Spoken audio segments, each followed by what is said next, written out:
Good evening. I'm Selwyn Collins, your host of CWS Conversations with Selwyn. Thank you for joining us. And for those of you who are joining us for the first time, a special thank you. It is always an honor and a privilege to be here every week, sharing with you other folks and their stories. Because I believe that each and every one of us has a story. But what makes our story important is when we can share not only our successes, but our challenges. Because to me, it is our challenges and how we overcome them that helps to inform us and others that there are possibilities, that anything is possible. And so when I invite someone to come here and to share their story, I'm not only thinking about how we can celebrate their success. What I'm very keen on is when they talk about also their challenges. And imagine a young boy or a young girl somewhere in the world listening to this and being inspired and being encouraged to step beyond their limitations because they recognize a challenge that a similar challenge that they are suffering from. Imagine a domino effect. You tip one over and there's a chain reaction. The only thing is that when you help someone or you inspire someone, you may not be around to see the extent of that help or that assistance. And this is why I encourage others to not only give, but to give unconditionally, to give without expectations. Because to me, that is the true power in giving. To give without expecting anything, to give unconditionally. Tonight, I have a daughter of our soil. She's Guyanese. Her name is Grace Ali. I will introduce you to her after the break. But I want to take this opportunity to talk about the importance of not just giving back, but the importance of remembering from whence you came, remembering who you are.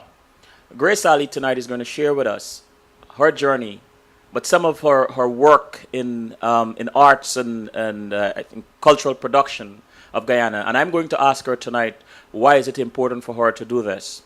I believe that those of us who are adults, we have a responsibility to the young people to be as a beacon in how we conduct ourselves and the things we do. I think it is important for us to build a legacy so that we can leave to the young people and so that they can continue that legacy. Tonight is a packed show. I have lots of questions and I'm excited to talk to Grace. So I'll take a break, and when we return, I'll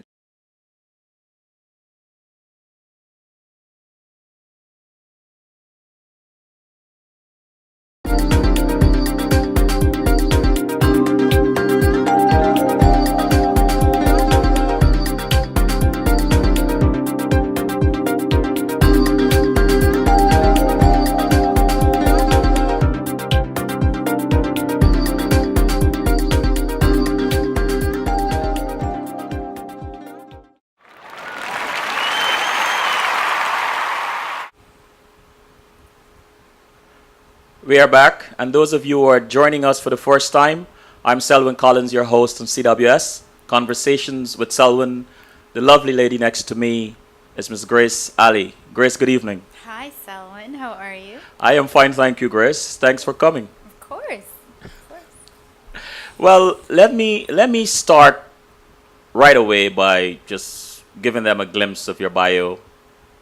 Grace Anicia, am I pronouncing it correctly? Aniza, okay. Aniza Ali's work is steeped in using the arts for social change. She launched Of Note in 2009 as a platform to honor artists whose work values compassion, inspires us, speaks truth to justice, humanizes us, and compels us to act towards change. She's also a contributing writer for the Huffington Post and the Defenders Online, where she frequently writes on the arts and activism. Grace was born in Guyana, South America, and moved to the United States when she was 14 years old.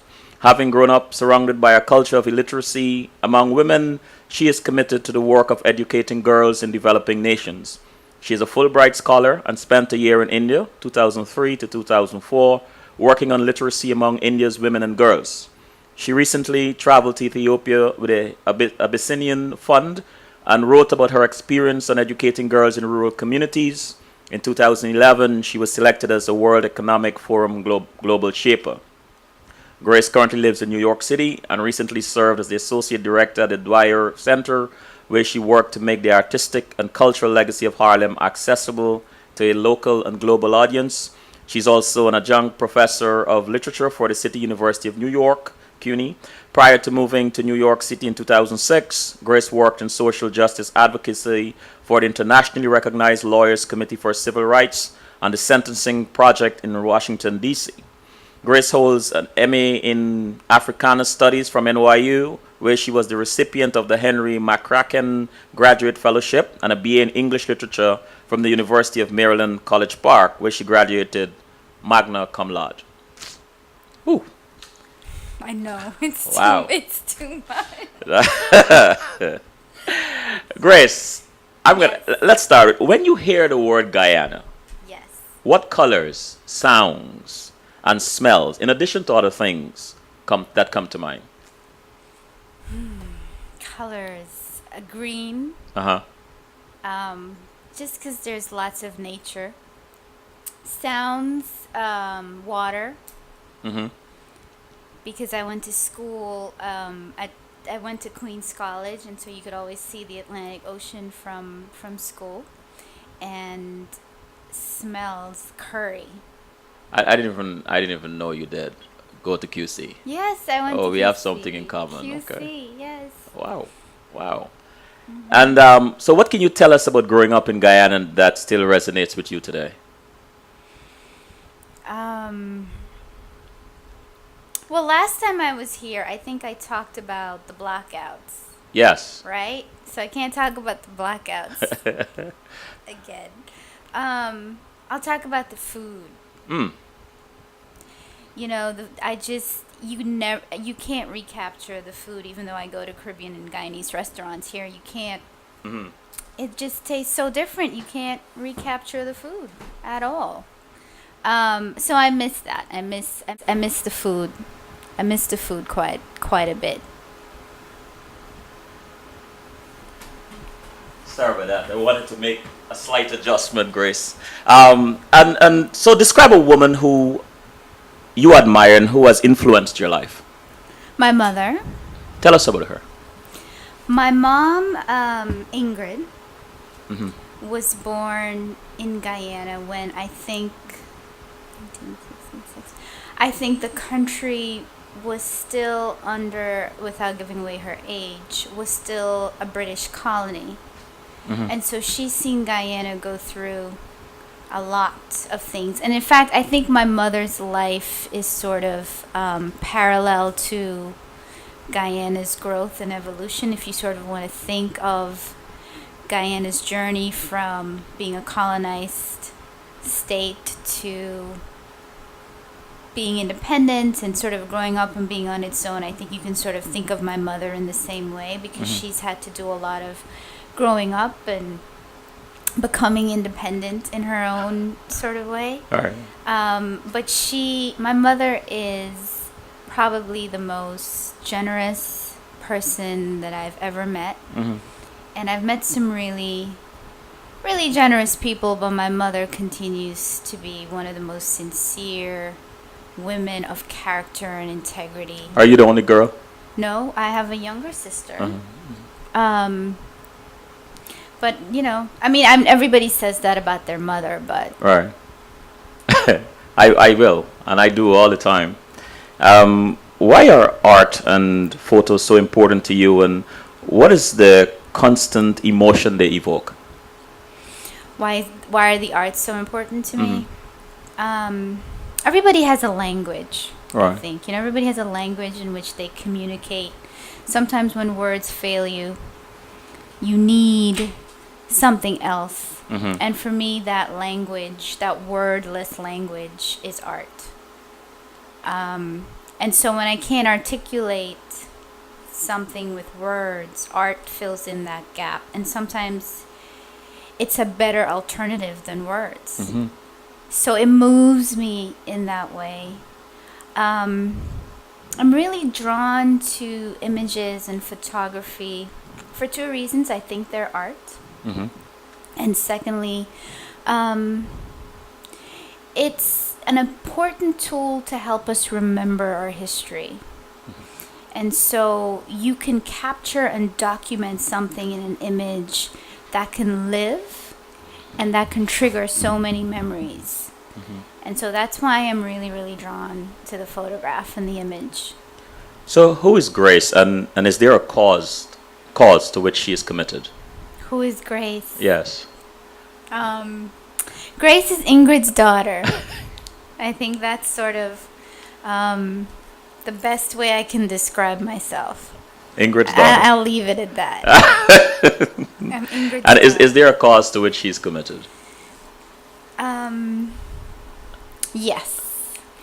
Particularly, I think if I had to name a cause, it would be thinking about how we take care of our women and girls holistically, body, soul, mind.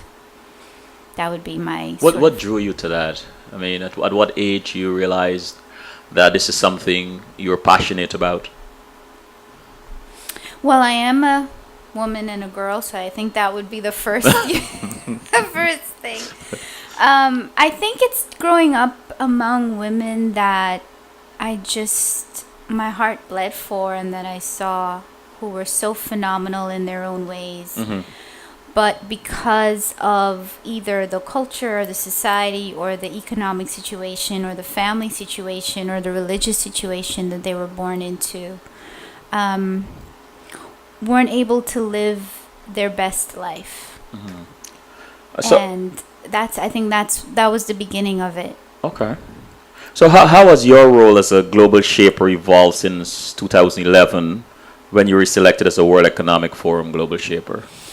You know, I'm still trying to figure out what that means to be a global shaper. I don't know what it is I'm shaping. But what I've used the platform for, and I'm a global shaper for the World Economic Forum, what I've used the platform for is to talk about Guyana and to talk about women and girls and to talk about what I've seen in Ethiopia and India, places that I've traveled, specifically the things I've seen that women and girls are dealing with, and talk about how the arts can really impact those issues and bring light to those issues. So I've used that platform to do that. And so, what is your favorite memory of your mother while you were growing up in Guyana? I have to think about that one for it's not so much like a particular event or memory. I just remember my mother always coming to the rescue. Oh, You know, for other people, for our family, for me, for my siblings, but you know, if something needed to get done, my mother was very selfless and giving in that way, where she would just always be there to take care of it. And if she didn't know how to take care of it, she would figure it out somehow. so that's in the home. But was there a teacher who had a particularly strong influence on you? And so, tell us about that person. Yeah, I had this teacher in primary school, Mr. Wilfred. That was the meanest teacher in the school because he used to whoop you. Oh, really? And you know, in Guyana, they can do that. Yes, You know, yes. they can take a piece of wood to your behind like nobody's business. You know, there's no calling 911 in those times. He's the meanest teacher, but he was also the best teacher for miles and miles and miles and miles. That's nice. And every parent wanted their child in his class, knowing that he would probably whoop your child. But he loved him some Grace. Really? He really, really, I could do no wrong in his class. So why was he mean then? He was mean to other people. Oh, I see. Okay, at least you're fair. Yes, Yeah. he's mean to other people. And when did you first have the idea of Note magazine? And what is your connection with art and artists that have inspired you to create the magazine? I had the idea for the magazine when I was in grad school at NYU. Uh-huh. And I couldn't find an online publication or a print publication that looked at art and activism in a way that I thought about it. And so I started sending out this email to my close friends saying, here are some artists, this is what they're doing, these are some people of note that I think you should pay attention to. And the email grew to a newsletter, then to a blog, then to a website, then to a magazine, online magazine, and then a nonprofit. So it kept snowballing and snowballing, not because necessarily that was my vision for it, but because that was the response. You know, there was a need for it, and that was the response I kept seeing from readers and from the audience. They just wanted more and more and more. Who qualifies as of note? I like the way you put that. Well, the way we define an artist of note is an artist who is using their art, whatever art that might be, whether it's film or visual art or theater or poetry, in socially conscious ways. So the art is beyond themselves. The art is thinking about how they can improve their communities, how they can raise awareness for a particular social justice issue. But the art, they're using their art as a vehicle and a tool to sort of improve our awareness and our social consciousness about something else. So it's beyond this idea of art for art's sake. It's art for a cause.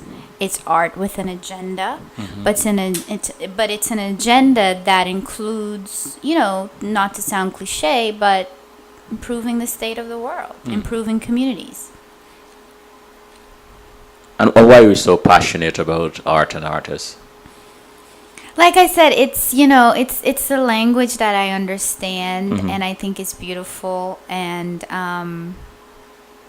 that just resonates with me, you know. And I actually visited a friend's gallery today for a show on an Indian woman, to get into the mind and to understand how an artist thinks and how they put A and B together and why they're putting A and B together. The thinking behind the art, to me, is more fascinating than the actual art. I'm completely intrigued and addicted to sitting there and listening and understanding the thinking, the conceptualizing of how you got from point A to point B in this piece of art than I am interested in the actual art. Wow. So you like the journey? I like the journey, and I just like sort of the working it out in your brain part, you know, and that's the part that I think we often neglect, the narrative behind the art, the piece of art, than the actual art itself. I understand. Yeah.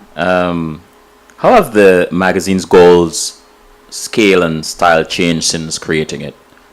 And I ask this question because I go there sometimes. And I'm always enthralled.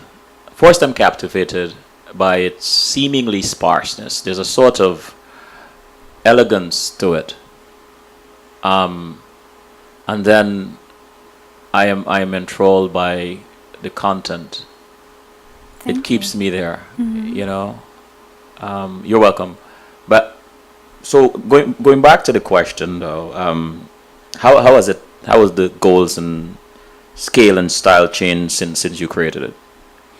Oh, well, you know, as I said earlier, it started as an email. It started as just text and links in an email. And, you know, I'm pretty heavy-handed aesthetically. You know, I'll give that. I like things to look a certain way. Because I think delivery and presentation is as important as content. Yeah. And so I spend a lot of time actually curating and thinking about how the magazine looks in addition to its content and what it has. Because I think for me the magazine itself is a work of art. I think of it as a work of art, just visually, how it looks. And And so you picked up on the right word. The sort of two main things I think about it are elegance and simplicity. And I want our readers to have the privilege of being able to just sit with the content and immerse themselves with the content and not be distracted by bells and whistles and flashing lights. And, Yeah. you know, mostly because we don't get that luxury anymore. I mean, if you look at any sort of website these days or anything online, it's a million and one things going on the screen. Yes. And you just don't get to sit there. And I think also because of the nature of what we do on with the magazine in terms of the kind of work that we write about and talk about, you should be able to sit there and really take your time and pause and reflect on what you're reading. And so aesthetically, I need to give my readers the opportunity and the platform to do that. And so that's why it's simple and it's uncluttered and it's very streamlined. That's all strategic. That's not accidental. I like that. Yeah. I like that. You've definitely captured your vision digitally, because it does give me that sense when I go there. One of your blog pages is titled Guyana, the girl with the notebook. What is the significance of the notebook in your journey and your experience in Ethiopia? So I went to Ethiopia and I met this little girl in this town outside of Harare in Ethiopia. And school was letting out and she had this, this stack of notebooks and she was clutching it to her and I just remember growing up in Guyana, and she just reminded me of myself and how I clung to my notebooks. I always, had a notebook and I always wrote notes and wrote stories and things in them. And I wrote a lot in those notebooks. And it just reminded me of that image, and I thought of, wow, this is such a universal thing, this, how you can value, and where I grew up, and this is the 1980s Guyana, and this is this little girl in 2010. And notebooks were rare for me and precious for me at that time. And here she is, years later, in a whole other part of the world, clutching her notebooks. And it's the same story, very sacred to her. And then what I said in the piece that I wrote was, maybe she'll become a writer. Maybe she'll become, a writer for Ethiopia. Yeah. And she'll go back to those notebooks and she'll tell the stories. Did you do that? Yeah. You did? Yeah. I wrote a lot of stories in my notebooks about Guyana, and I still remember them, and I still think about them and go back to them. And you are very I hate, well, not hate.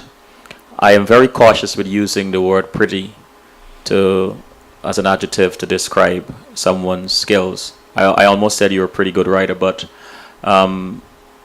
you're very talented writer. Thank you. And I hope by the end of the show we are going to talk about this commentary you wrote in New Evolu's magazine, and it was a lot of writing, but I couldn't put it down, and I was reading it on screen. And anyway, I just don't. I hope that as we talk and we get into that, Yes. the audience will get some of what I gathered out of it, and hopefully go out and get a copy, because I think it's important. But can you describe your work surrounding the arts and cultural production of Guyana and its diaspora? Well, I do a few things.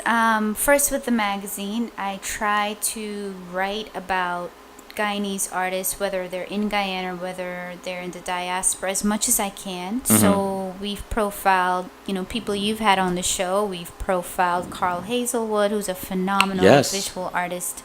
We've profiled Mason Richards, who's an amazing filmmaker. I'm sure there are others, but there are a few I'd also like to introduce you to. Okay. And because, and that is really the point, is that there's this there's this bounty of Guyanese artists and cultural producers. We're curators, we're artists, we're arts administrators, we're arts writers, we're arts journalists, we're lovers of the art. And not a lot is sort of known about that group of people, and I don't know if the public or even the Guyanese population, when they think of Guyanese people, the first thing that comes to mind is that we're artists and cultural producers. I'm not sure if that's the first thing that comes to mind. My goal in doing these different projects, whether it's writing or producing or just pushing, I do a lot of pushing. I do a lot of pushing of the people I know who are of Guyanese heritage. I've seen that. Well, one, I'm proud. I'm extremely proud of them.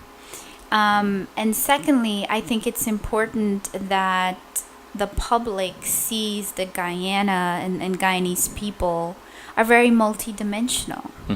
You know, that we can be artists and cultural producers. That we can be lots of things, but that we're also excelling as artists and cultural producers. And so that's really, really important to me.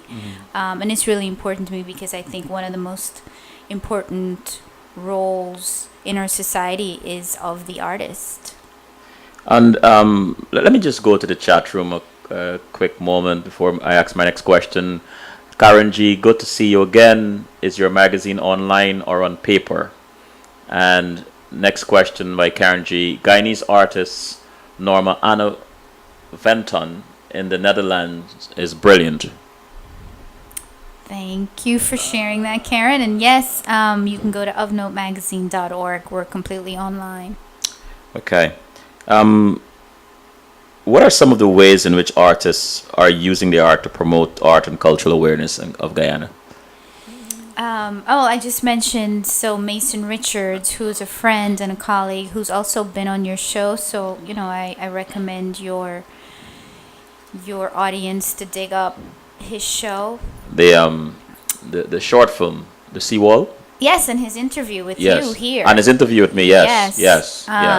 Phenomenal young filmmaker thinking about sort of the values and the lessons that you're instilled with as a young Guyanese boy, and the story is sort of semi autobiographical, and it's a little bit about Mason himself, and Mason Richards is just a really genuine person, and really genuine and committed to this film of telling this young boy's story, but it's also a very universal story. And I'm really drawn to people like him, so I'm always now dropping his name and pushing his name because, you know, I think he's incredible, and he's an incredible artist and visionary as well. And just his commitment to telling these stories about Guyana is really beautiful to watch. And so then on the sort of, to take a more intergenerational look, there's Carl Hazelwood, who's also been on your show. Yes. And Carl has been an incredible support in my work as well. You know, I call him up often and ask him, and he was really instrumental in the Nueva Luz essay because I asked him for his thoughts and his advice. You know, when you write about Guyana, because I am Guyanese, there's also this responsibility of getting it right. You know, you can't be the Guyanese person that writes about Guyana and gets it wrong. You know, you need your facts straight. You need your stuff straight. And I also am very sensitive about getting it right, but also thinking about the complexities of our history and of our culture, and not offending, you know, or insulting anyone. So when I write about Guyana, I really want to be careful and about those kinds of politics. You think part of it is because we have so many different races, so many different ethnic groups. You think part of that informs your caution? Yeah, and it's, you know, it's a complicated history. Guyana is also still very much young. You know, very young. We're a baby country compared to other countries in the world. And I think for a country that's gone from being colonized to then being told to govern themselves, and you don't know what that means to govern yourself. It's a trial and error process. You don't just say, okay, we're going to extract ourselves from this country. I'm speaking about the British, and we're just going to leave you all to it, and you figure it out. And there's a lot of there's a lot of problems that come with that, and I think we need to be harsh and objective about our country's history, but I also think we need to be sensitive and considerate about that history and those sort of responsibilities as well. I agree. I agree. I want to take a short break, but before, you know what? Let's take a break. Okay.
We are back with the lovely Grace Alley.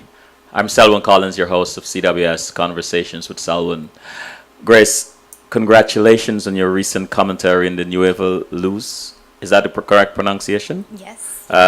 Journal featuring 4 Guyanese women photographers. Tell us about how that experience happened for you. Well, the editor of the Nueva Luz Journal, which is I'll hold up. Hold on, let me give you. Go ahead. Yes.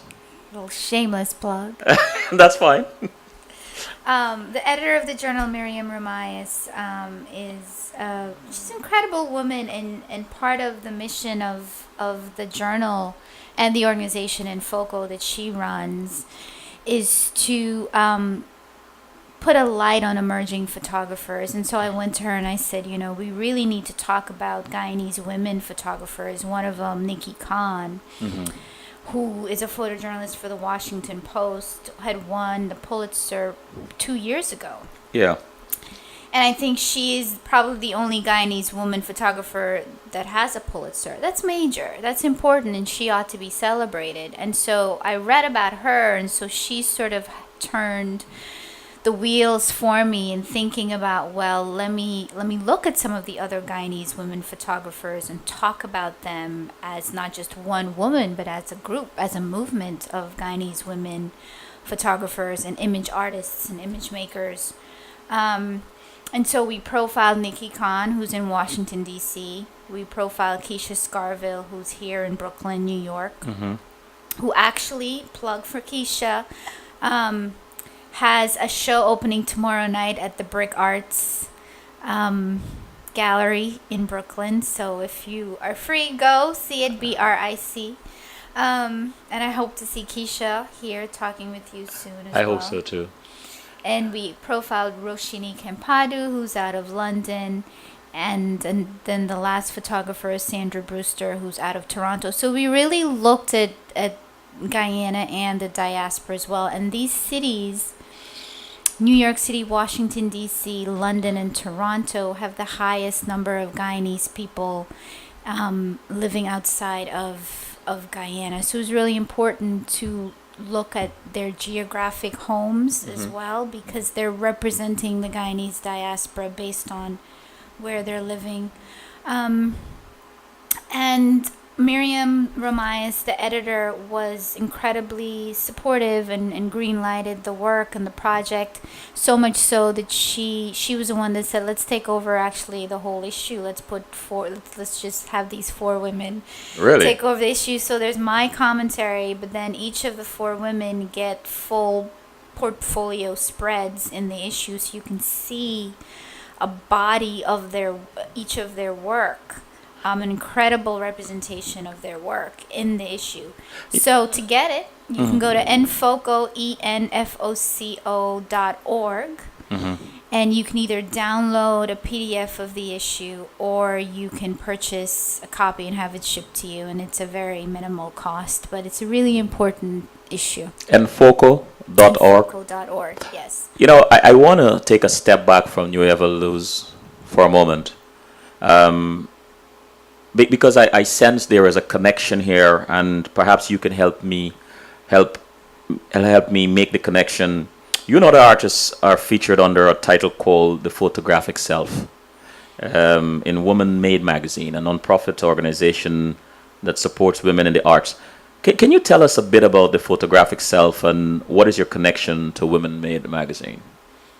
So that's a whole other It is? part of who Grace is. So I also make art, and they usually feature a photographic element to it. So a piece I made featuring an old wedding photo of my mother and father from 1979 in Guyana. I created a piece around that photo, and it was accepted into the Photographic Self show at the Woman Made Gallery in Chicago. And the show is really thinking about how images of ourselves frame how we think about ourselves. And so I made this piece because my mother has a very interesting look in this photo, and it's a photo that's always fascinated me, and it's a photo that I've always sort of tried to figure out who that woman in the photo is, because it's not necessarily a woman that I've known, even though it's my mother, but it's her. It's my mother at 21, 22 years old. And it's a woman that's incredibly beautiful in the photo, but very much alien to me, even though she is my mother. And so this photo has really fascinated me. And so I made this piece. It's a multimedia collage piece on the photo. Yes. So how is Woman Made magazine different or similar to your magazine of note? Well, Woman Made is the gallery that the piece is in. Okay. And it's a gallery in Chicago. Yes. Well, let's go back to Nueva Luz. Nikki Khan and Keisha Scarvell and Roshini Kempadu and Sandra Brewster. These four prominent and talented photographers, distinct in their work, provide us with a buffet of visual delights, which is in the magazine. And I hope the audience goes out and gets a copy. What can you tell us about this project and what drew you to it? Well, like I said earlier, I am really interested and committed to talking about Guyanese artistic and cultural production. So I'm always on the hunt for these folks. And you know, my colleagues and my friends know that. So I get a lot of emails. You should check out this person. You should check out that person. You know something? You just give me what I call a pearl moment in broadcast, and I like to follow the flow. And this is just for young people who might be looking. You just mentioned that you're always on the hunt for these folks, and you find them. But for someone a young person or anyone who is trying to do this, how do you connect the dots?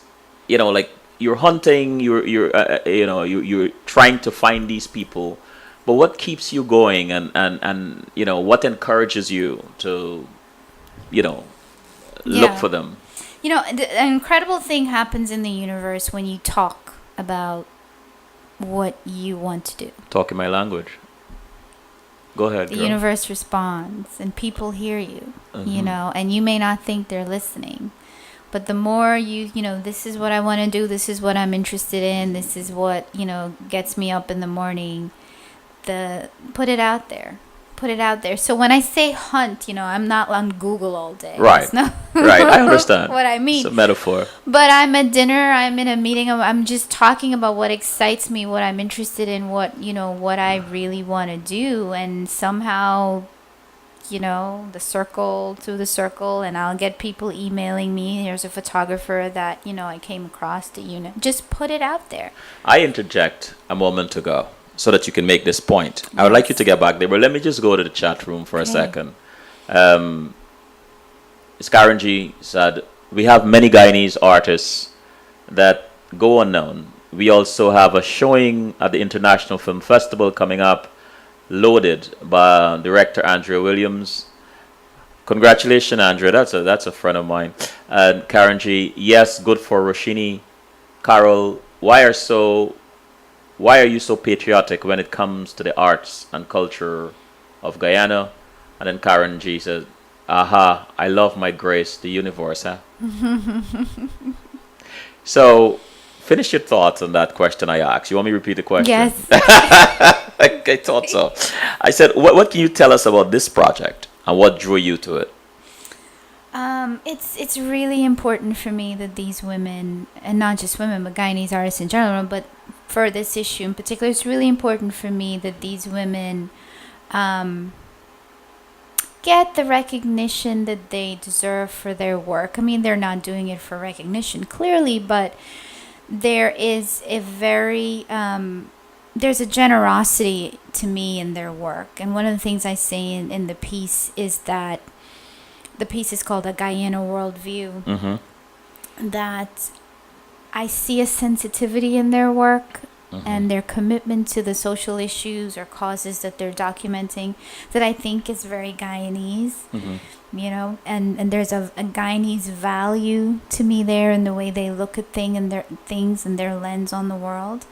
And I feel an incredible responsibility, given the platforms that I have, to lift them up. I mean, it's that simple. I like what you just said. It triggered something in me. Recently, I've been writing. I actually wrote an essay. I haven't posted it on Facebook yet, but I have been present to the term called independence babies, and which I call IBs, and those of us who were born in the 50s, the late 50s, the 60s, and the 70s. And one of the things I said was that we were the ones who, I believe, by the time we hit the schools or the classrooms, the education system in Guyana was fine-tuned, and we were taught, mentored, and nurtured by some of the best and most committed minds Guyana had to offer. And one of the questions I ask, and I'm going to continue to ask that question because I intend to evoke certain reactions, whether it is out of guilt, but more so a sense of obligation. The question I ask is, will Guyana ever get a good ROI, which is return on independence, from our independence babies? And because I believe that, and there are many who will argue against this point, but I believe that those of us, the independence babies, that particular group, either did not get, and I'm trying to be politically correct here, did not get to give back to Guyana as much as she had poured into us. But the rawness of it is that I think that we are the ones that didn't really contribute as much as our parents contributed. And the reason why I said is because when I was in high school, I remember that the leaders in Guyana, they were young. There were people, they were repatriates who came back with their families having studied abroad for whatever reason, but they came back and they made a contribution. And so those of us in school were able to look up to these people and felt a sense of pride. And that pride permeated among us, all of us. And, and so we went into the world, we migrated to these developed nations with a sense of strength, a sense of power, a sense of confidence. And so what I'm asking in my musing is, how will Guyana ever recover? How from her independence babies? How would she ever get a proper return on her independence? And so, when you talk about having these important platforms and feeling a sense of obligation to share and to present these people and to highlight these people, that touched me very deeply. And I think it is important for all of us, in some way, to make a contribution. I think lots of people, in all fairness, are making contributions in their own way. But I think we need, I think the dialogue need to exist, and I think that we need to make more of a concerted effort. And, but that's just my piece on, making a contribution and so on. So I can't remember what is it I asked you. But we're having a conversation here. But you were telling me about these people, the photographers, and how important it is for you to use your platform and leverage it to present them. Continue. Sorry. That's it. I said. Oh, I think I said it. You wrote, right, and in your commentary, today, and I'm quoting, today many contemporary depictions of Guyana center around the exotic, the colonial, and the touristic. These four Guyanese women photographers' artistic visions work to counter this historic malpractice. Why are you so passionate about contributing to an accurate historic narrative of Guyana? Miss Fulbright? Because so much of it, you and I know it. We know it because we've lived there. Our families are from there. It's our soil. It's in our blood. But there's so much that the world sees about Guyana or doesn't see. I think more so doesn't see. It's really wrong and inaccurate and tainted. And so, I don't want to see more coconut trees in the photography about Guyana. If you Google Guyana photography, just Google Guyana photography and look at the images that pop up. It's palm trees and, kaichor, which is all lovely and great. But Guyana is a very multidimensional country. And I was very careful in choosing those words of, we need to counter this historic malpractice, because we've got to really move away from these one-dimensional perspectives on our country, and not just for our sakes, but for the global world's sake, because this is how the world is seeing where we come from, and it's largely inaccurate. And you described members of this quartet as ones who remain connected to this diverse and rich culture through their many trips to Guyana, each personally and professionally vested in their homeland. How do you believe this connection helped them to their in their photographic journal? Well, I think that they all, when they return to Guyana, are inevitably moved. They're moved in personal ways because this is their homeland, but they're moved because of what they see and their experience when they get there. And they also, I think, came back with a very strong call to action whether the work was going to be specifically about Guyana or whether Guyana influenced their thinking about other work. But nonetheless, they were very moved by their trips back and forth there. And talking about that, Nikki Khan, yeah, you mentioned her before, the only Guyanese Pulitzer Prize winner photographer. I think she works for the Washington Post. Yes. Right? What can you tell us about this accomplished photographer, and what was it like working with her? She's a lovely lady, very humble. And, you know, it's amazing for me to think about her work because she was born in Guyana, but now because of her job with the Washington Post, travels all over the world, seeing all these different parts of the world, and then framing images for the Washington Post that then goes out to the Washington Post's viewers. And so it's Nikki's lens on the world, you know, that it's published in the Washington. It's a phenomenal thing. And she's just a really great person, really wants to do a fair and accurate job, not just with her photojournalism work, but with her personal work.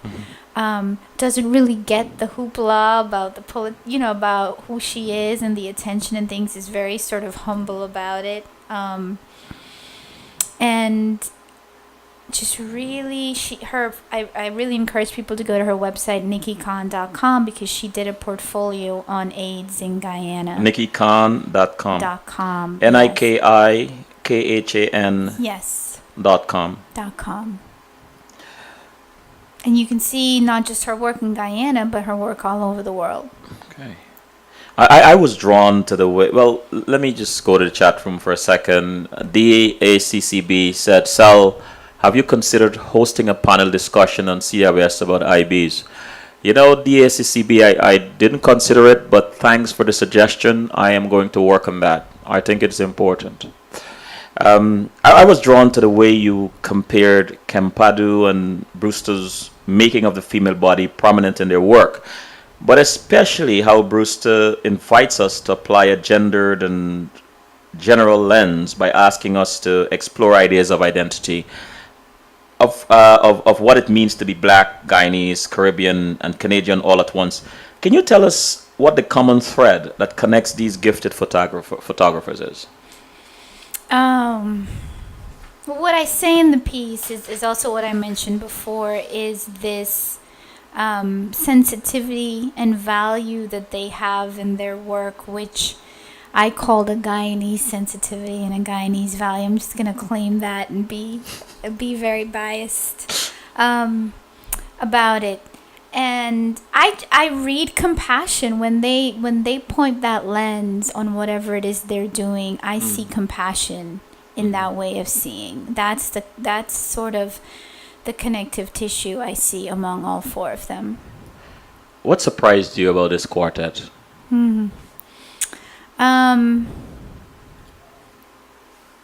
What surprised me about them?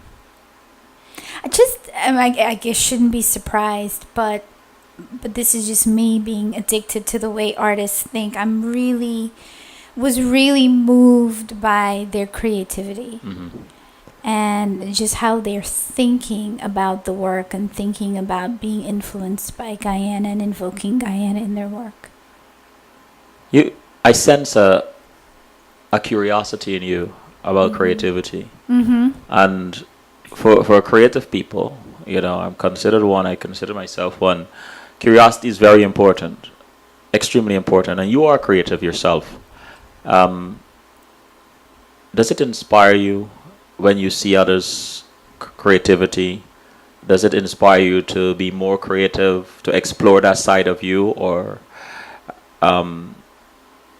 you just admire it and just taken in by how they put these things together? Both. What is it? Both. Yeah, Okay.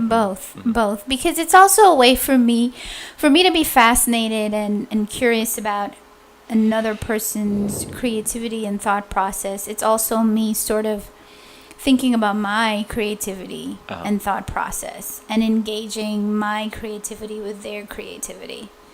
So it's a conversation I'm having with them that they just don't know I'm having it with them. So how has interacting with these four women and writing this commentary impact you as a Guyanese woman? I'm just incredibly thankful to be able to do it.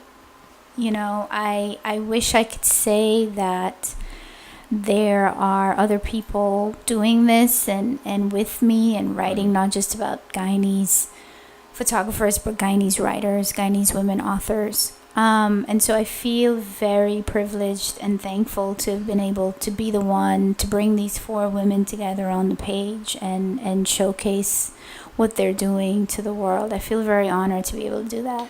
So I ask you this then. Yes. These four women, what did you discover about yourself in working with them? That I have a lot to learn. That I have a lot to learn. How has your work with Of Note informed your role as a global shaper? Well, the reason I'm a global shaper is because of the work of Note. You know, that is how the World Economic Forum recognized what I'm doing, is through the work of this magazine. So the work of this magazine has paid dividends in a lot of ways. Not that was the intention, but I think people are very supportive and encouraging about the mission and the goals of what this magazine is attempting to do. And not just talking about arts and activism, but thinking about the emerging and untapped artists. And there's so many out there that don't make the headlines, don't make the front pages. And the world needs to know what they're doing, and that's what we're doing. We're countering that absence, we're meeting that need. And so there are people out there that I'm also very grateful for that sees how important that work is, that Of Note magazine work is, and continue to give me the opportunities to share that work. You know, you a few moments ago you spoke so eloquently and passionately about changing, you know, the way people view Guyana or think of Guyana when it comes to art. How has this project in Nuevolos, how do you think it will impact how non-Guyanese or even Guyanese view Guyana's art? Well, I think it's an interesting addition to the conversation. Mm-hmm. That's one thing. Okay. Right? Like, first of all, these four women exist. Mm-hmm. First of all, here they are. They exist. This is what they're doing. This is what they're doing for Guyana, but this is what they're doing outside of Guyana. I mean, I think that's also one of the important things within the essay in the journal, is to show how Guyana has influenced these global citizens. These women are global citizens, you know, and Guyana has played a very, very important part in their perspective on what it means to be a global citizen. And that's so valuable. To give Guyana that kind of credit. That's really, really important. I know Guyana has influenced me in how I think about being a global citizen. And with all the negative things, and whether deserved or undeserved, that we have to say about Guyana, because let's be honest, it's a complicated country. It's Yes. a troubled country. I think it's really important to also uplift our country and honor it in the ways that it deserves to be honored, and say publicly, these are the good things, these are the good influences of what being born in this place means for these women. Who's making really exciting art related to cultural production of Guyana's diaspora right now? Oh, I'm gonna cheat on that question, and I'm gonna say go to ofnotemagazine.org and read all about them. Okay, that's fair. What criteria do you use to evaluate art for social change?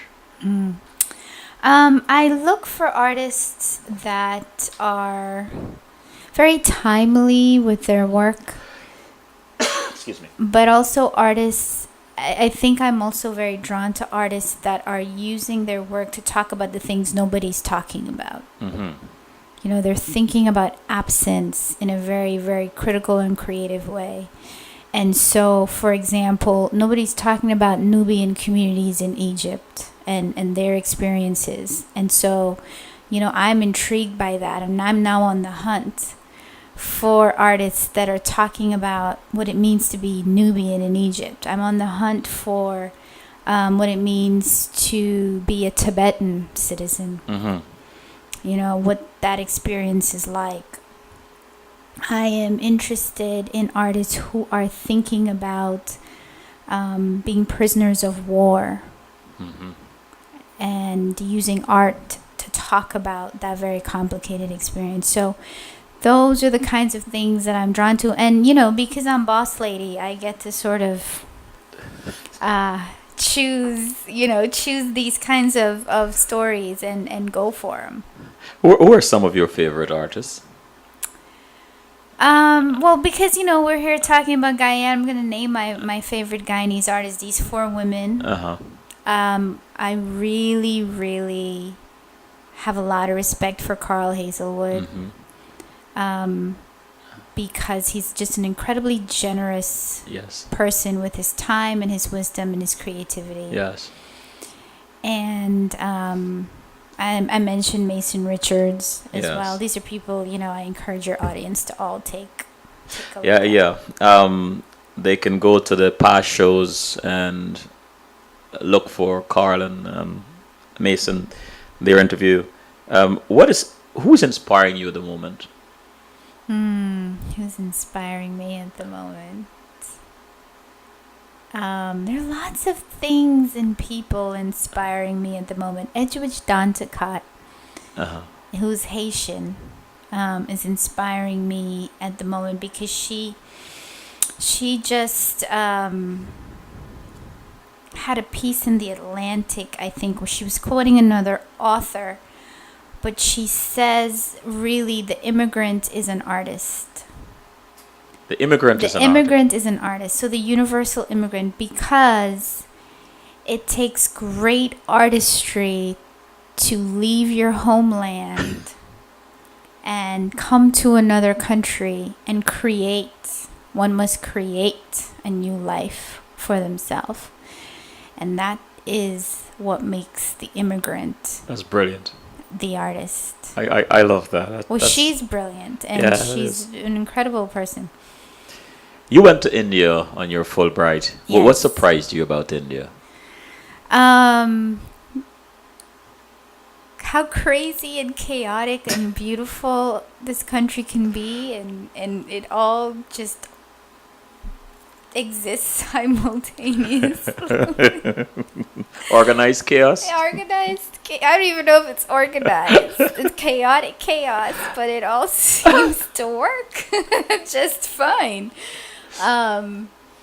That's what surprised me. What insights can you provide us on the role of art in cross-cultural dialogue and understanding?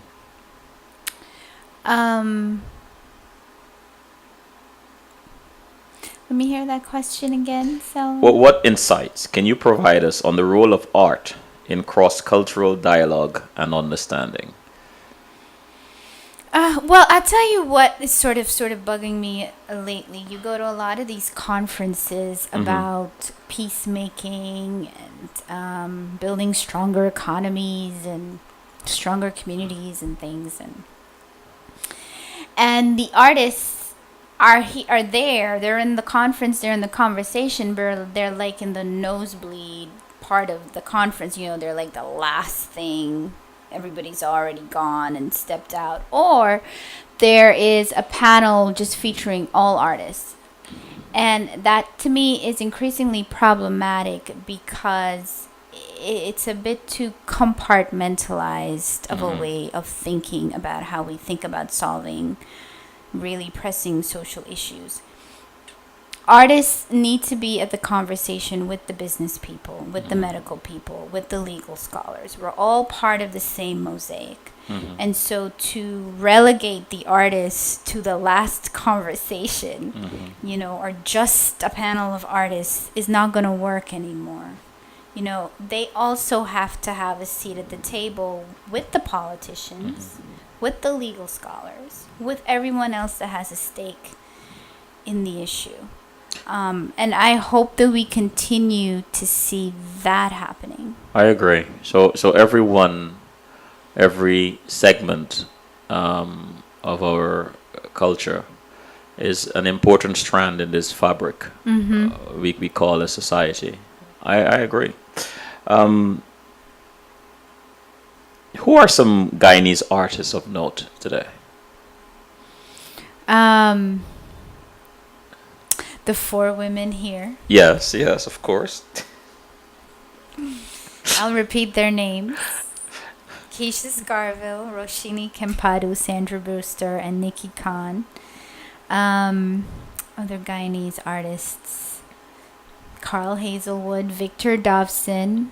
Victor Dovson. Yes, Victor Dovson runs the Algira Contemporary Arts Center in Newark, New Jersey. It's a phenomenal center for art. And Victor is also an accomplished artist himself. Oh. And also an arts administrator and arts leader. Also, he and Carl Hazelwood started Algira. Both of them incredibly generous men with their time and their guidance. Marlon Forrester, who's in Boston. Marlon, he was on here. Yes. So you're on top of things, Selwyn. Marlon Forrester is really... He's incredible. Yes, he's thinking a lot about black male identity. He's also a family man, so I really have a lot of respect for Marlon because he's not just doing it in his art, but he's also walking the walk and talking the talk. And, you know, I'm sure when he was on the show, he probably talked about being a father and a husband, and these are roles that are very important to Marlon. And so I'm really interested in those sort of blurred lines when it comes to artists. It's not just, you know, being about the work, but how are they also thinking about the connection between their public and private lives? Because if you're going to espouse something publicly, you know, we want to know that in your personal roles and identities, you're also committed to the same thing, you know? As an adjunct professor of English literature, how did you convey to your students the concept of the power of a single story to inspire them that they can be anything they want to be? One of the things that I am really emphatic on when I teach is that these texts, these pieces of literature that we read in my classroom are really blueprints for how my students themselves can live their lives.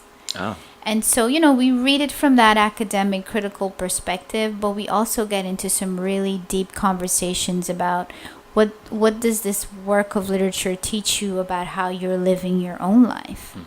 You know, how are you an activist in your own life? How are you expressing agency in your own world and within your family life? This is not just about reading about other people's lives and how they're living their lives, but it's a blueprint for you to think about your own life.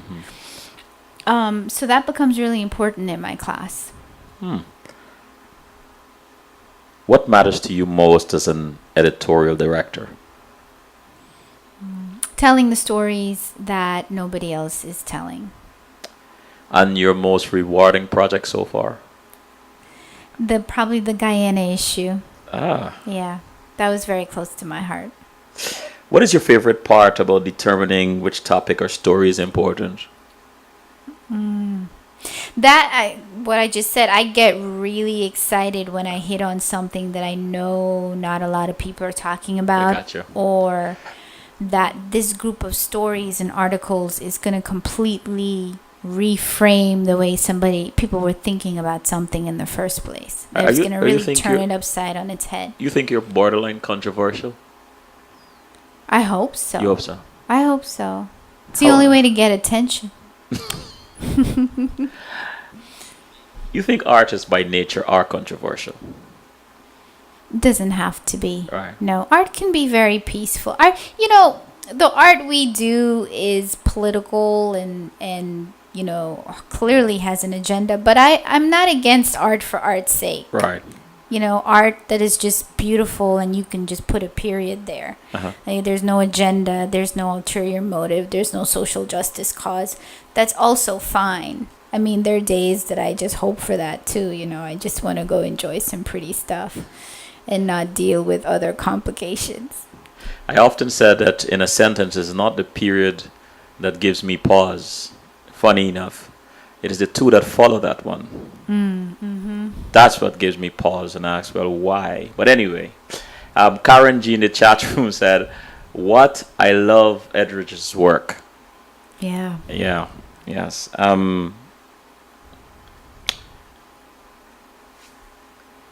I am tempted to take a break, Grace. Okay. But before I do, I'm going to ask you this question. What is your greatest satisfaction in the role as, I would say, editorial director? When we profile an artist for the first time, it's their first media, it's their first piece in the media. And to see what that profile does for their work and for them and their career, and to see the opportunities that they get as a result of being profiled in the magazine, that really makes me happy. You like that? That really makes me happy. Yeah. All right, let's take a quick break. Okay.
And we are back with the lovely Grace Ali. Grace, how did your experience as a Fulbright scholar in India prepare you for what you're doing today?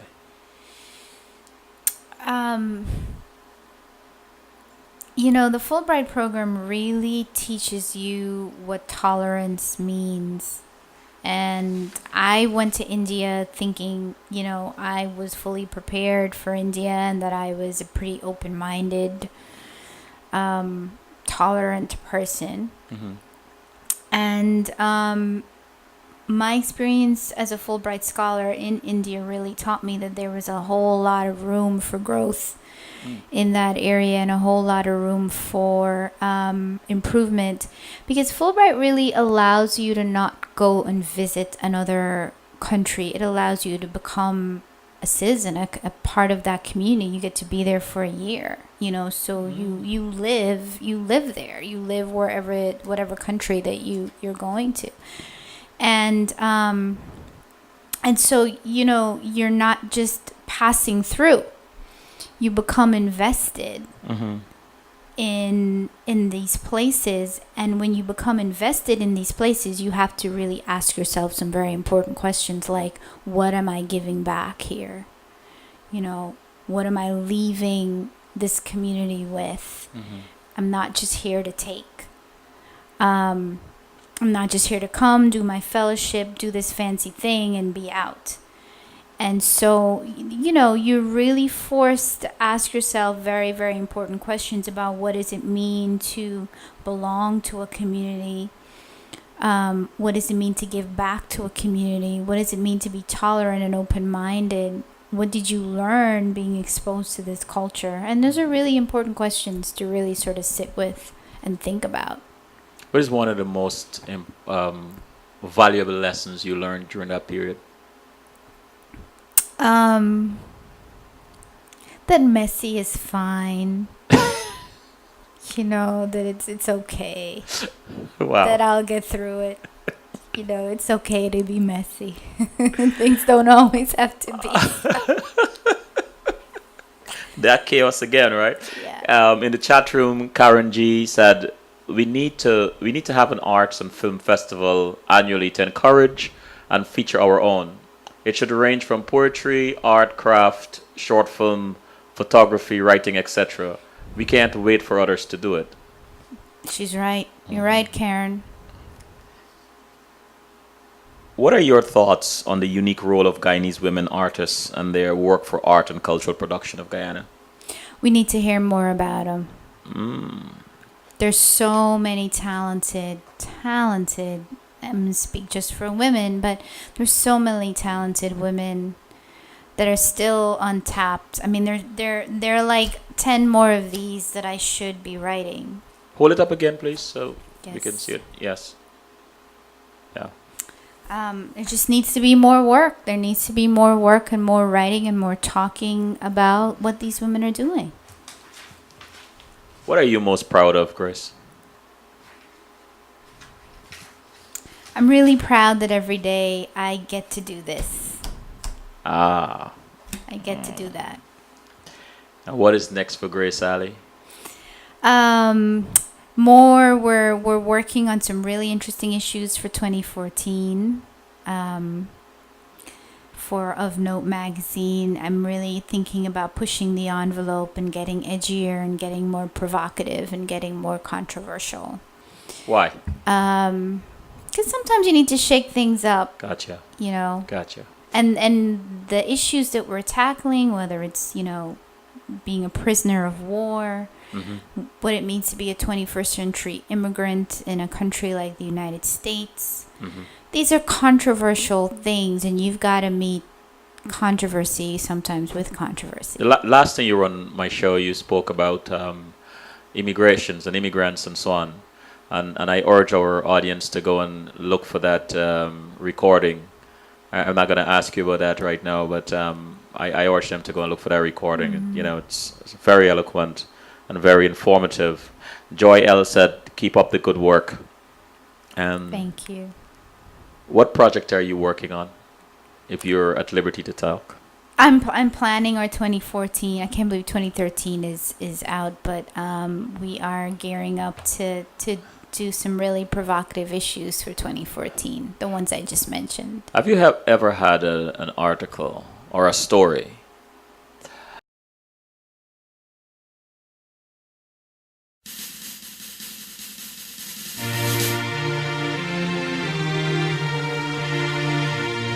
Arrowhead,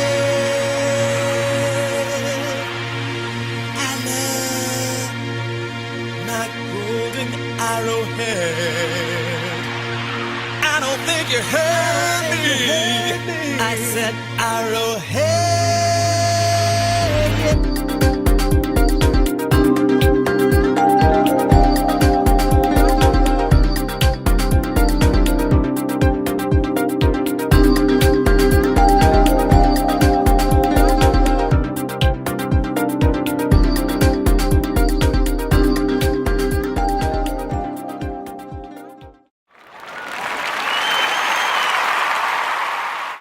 That you did not print because it was too edgy, it was too controversial, it was too something. Did you ever Yes. really? Yes. I am not interested in being negatively critical about an artist's work. I'm interested in being critical in terms of, really examining the tenets of an artist's work. I'm not interested in functioning as sort of a movie reviewer, thumbs up, thumbs down. I'm not interested in destroying someone else's work. That's not what we're about. And so, I've had instances where I'm not going to print that. I'm not going to criticize. I'm going to be critical about the art and the work, but I'm not going to criticize another artist's vision. That's not what my publication's about. Karen G said, Grace, keep doing the damn thing. What is your daily habit to keep you grounded? Prayer. Let's talk a little bit about that. Let's talk about prayer. Yes. All right. I Let's like talk that. about prayer. Because I think, 9:50. Yeah, I know. That should have been earlier in the show because I love prayer. I love to pray and I love what it does to me. And that's what I meant. I just got excited there just now. But what keeps you grounded, Grace? I pray often. Mm-hmm. I pray with a ritual. I pray without a ritual. I pray on the subway. I'm always praying. And by that I mean, there's sort of the official way of praying where you make time and space and, there's a ritual about it. And then there's just conversations with God and gratitude, prayer and lots of gratitude keeps me grounded. As you look back to the young girl you were in Guyana, what do you say to your 13-year-old self?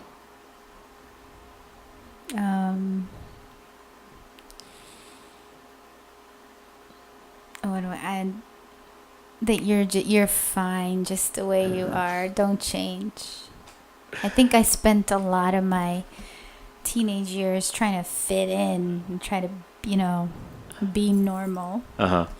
And then I realized that I was just fine just the way I was. Yeah. And that is something of note. No, thank you. Yes.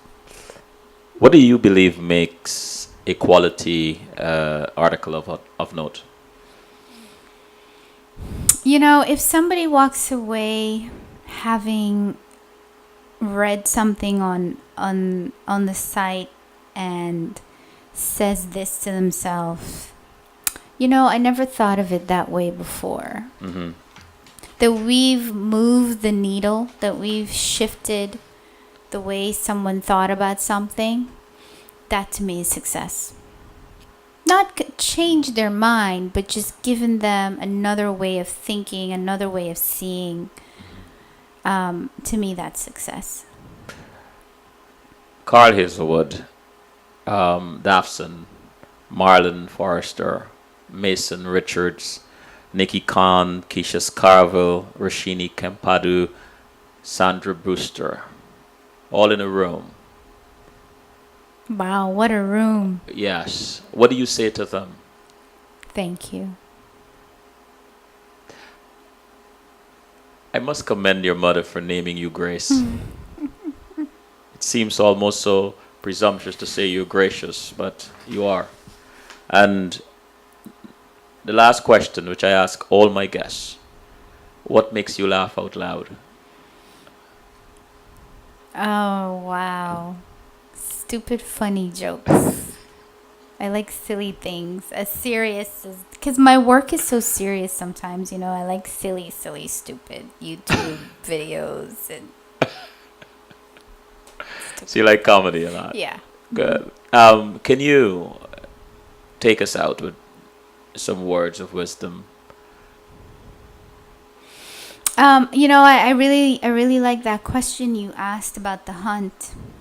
And, if you are interested in something, how does it come to you? And so I would encourage people out there, if you're interested in something and there's something that you want to do, just talk about it. Just talk about it. The universe is listening. Talk about it. Tell everybody what you're going to do. I agree.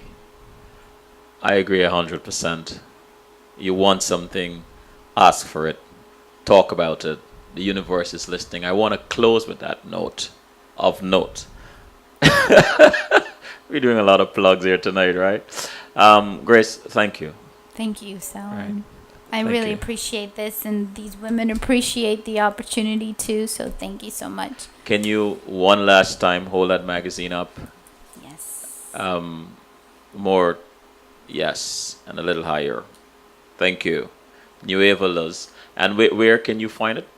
Enfoco, ENFOCO .org. And foco.org. Yes. Thank you. And good night. I hope to see you back again sometime soon, Grace. Yes. Good night. Good night.